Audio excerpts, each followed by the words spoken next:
भगवान शंकर के पूर्ण रूप काल भैरव। नमस्कार। भक्ति कथा और कहानी में आपका स्वागत है। एक बार सुमेरु पर्वत पर बैठे हुए ब्रह्मा जी के पास जाकर देवताओं ने उनसे अविनाशी तत्व बताने का अनुरोध किया।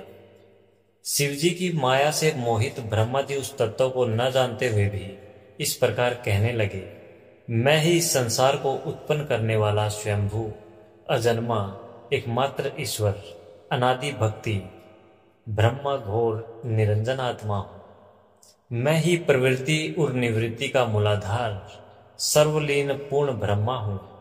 ब्रह्मा जी की मुनि मंडली में विद्यमान विष्णु जी ने उन्हें समझाते हुए कहा कि मेरी आज्ञा से तो तुम सृष्टि के रचयिता बने हो, मेरा अनादर करके तुम अपने प्रभुत्व की बात कैसे कर रहे हो। इस प्रकार ब्रह्मा और विष्णु अपना अपना प्रभुत्व स्थापित करने लगे और अपने पक्ष के समर्थन में शास्त्र वाक्य उद्गृत करने लगे। अंततः वेदों से पूछने का निर्णय हुआ तो स्वरूप धारण करके आए चारों वेदों ने कर्मश अपना मत इस प्रकार प्रकट किया। ऋग्वेद, जिसके भीतर समस्त भूत निहित हैं तथा जिससे सब कुछ प्रवृत्त होता है और जिसे परमात्मा कहा जाता है, वह एक रुद्र रूप ही है।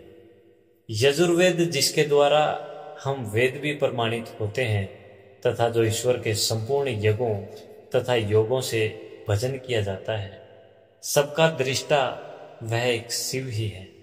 सामवेद, जो समस्त संसारी जनों को भरमाता है, जिसे योगी जन ढूंढते हैं और जिसकी भांति से सारा संसार प्रकाशित होता है, वे एक त्र्यंबकम शिवजी ही हैं। अथर्ववेद, जिसकी भक्ति से साक्षात्कार होता है और जो सब या सुख दुख अतीत अनादि ब्रह्म है, वे केवल एक शंकर जी ही है। विष्णु ने वेदों के इस कथन को प्रताप बताते हुए नित्य शिवा से रमण करने वाले दिगंबर पीतवरण धूली दूसरित प्रेमनाथ कुएटाधारी सर्वावेष्टित वृपन वाही निसंग शिवजी को पर ब्रह्म मानने से इनकार कर दिया। ब्रह्मा विष्णु विवाद को सुनकर ओंकार ने शिवजी की ज्योति नित्य और सनातन पर ब्रह्म बताया, परंतु फिर भी शिव माया से मोहित ब्रह्मा विष्णु की बुद्धि नहीं बदली। उस समय उन दोनों के मध्य आदि अंत रहित एक ऐसी विशाल ज्योति प्रकट हुई कि उससे ब्रह्मा की पंचम सिर जलने लगा। इतने में त्रिशूलधारी नील लोहित शिव वहां प्रकट हुए तो अज्ञानतावश ब्रह्मा उन्हें अपना पुत्र समझकर अपनी शरण में आने को कहने लगे। ब्रह्मा की संपूर्ण बातें सुनकर शिवजी अत्यंत क्रुद्ध हुए और उन्होंने तत्काल भैरव को प्रकट कर उससे ब्रह्मा पर शासन करने का आदेश दिया। आज्ञा का पालन करते हुए भैरव ने अपनी बाईं उंगली के नखाग्र से ब्रह्मा जी का पंचम सिर काट डाला। भयभीत ब्रह्मा सतरुद्री का पाठ करते हुए शिवजी के शरण हुए। ब्रह्मा और विष्णु दोनों को सत्य की प्रतीति हो गई और वे दोनों शिवजी की महिमा का गान करने लगे। यह देखकर शिवजी शांत हुए और उन दोनों को अभय दान दिया। इसके उपरांत शिवजी ने उसके भीष्म होने के कारण भैरव और काल को भी भयभीत करने वाला होने के कारण काल भैरव तथा भक्तों के पापों को तत्काल नष्ट करने वाला होने के कारण पाप भक्षक नाम देकर उसे काशीपुरी का अधिपति बना दिया।